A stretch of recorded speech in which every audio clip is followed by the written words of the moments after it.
Now you just look at the typical NMR spectrum, how that NMR spectrum looks. That is given here on this board. Now see, I will try to explain this. You just watch this video carefully so you can understand the remaining part of NMR. Now see, this is a scale.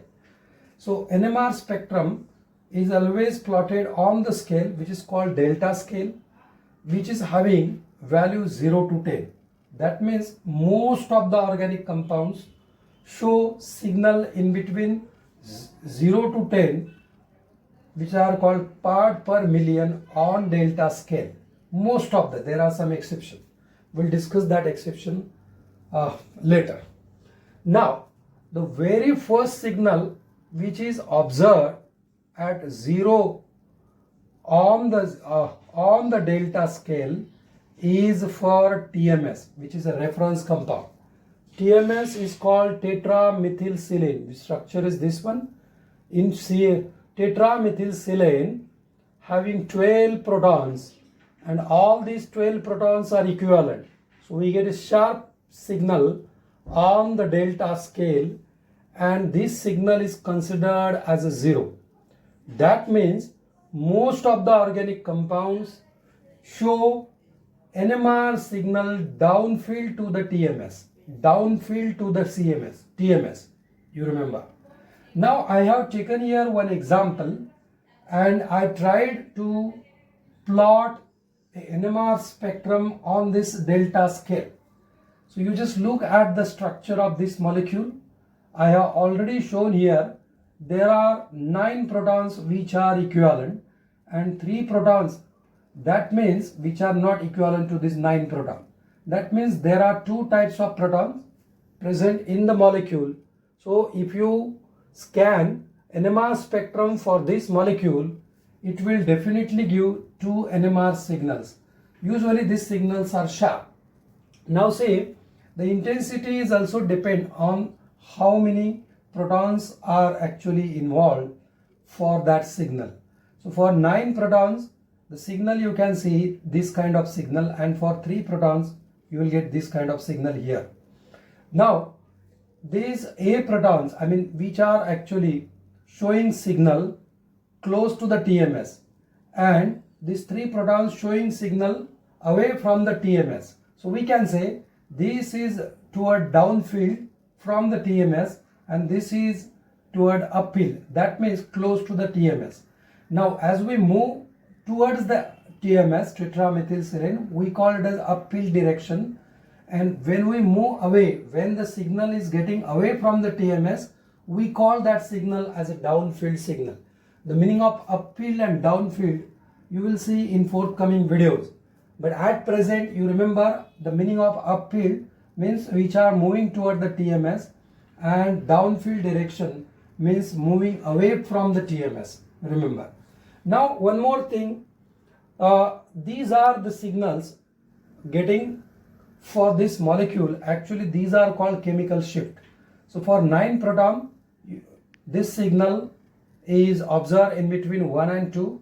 So this is a chemical shift on the delta scale for 9 proton, and for 3 protons, for this CH3 proton, we get this signal on delta scale. This is called chemical shift. So the chemical shift is nothing but the signal for particular proton in part per million on delta scale. How it relates? It is actually observed chemical shift. Actually observed chemical shift in hertz downfield from the TMS. So it is a reference downfield from the TMS in hertz. You remember in hertz upon the frequency of NMR spectrometer in megahertz. You remember. So this is fixed for the instrument. This is fixed for the instrument, and this will vary. And when you compare this, you will get the delta value. We'll take one example. But before that, I want to clear one thing. In NMR spectroscopy, there are just 2 parts. One is what? One is sample holder, and this sample is kept in external magnetic field. So this is external magnetic field, and the molecule which is to be scanned is now irradiated with a radio wave frequency. So there are two important parts in NMR. One is what? Magnetic field, and another is radio wave frequency. I mean radio waves. Now, when you see the instrument of NMR, we can keep either magnetic field constant, and we can vary the NMR, radio wave frequency we can vary. Or we can do one thing, we can keep that radio wave frequency constant, and we can change the magnetic field.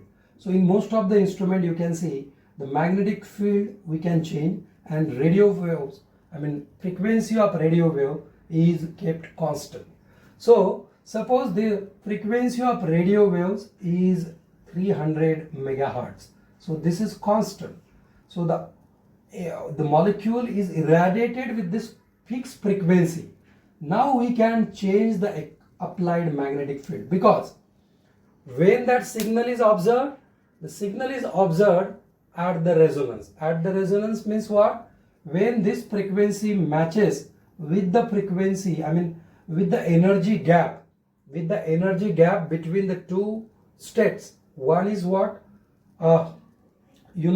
Yesterday we have seen in basic theory that the molecule is actually the proton, not molecule. The proton may remain in one spin state which is aligned with the applied magnetic field, and it will take the energy from radiation and will change its spin.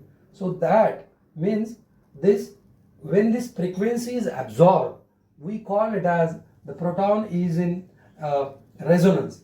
So when resonance occurs, we get that NMR signal. So that should be matched, the energy gap and the frequency of radio wave. Once that is matched, so the proton can absorb that energy and we get NMR signal. So at a resonance, we get actually NMR signal. You remember always. So there are two things. One is the frequency of radio wave, and another is applied magnetic field. Now this is constant in most of the spectrometer.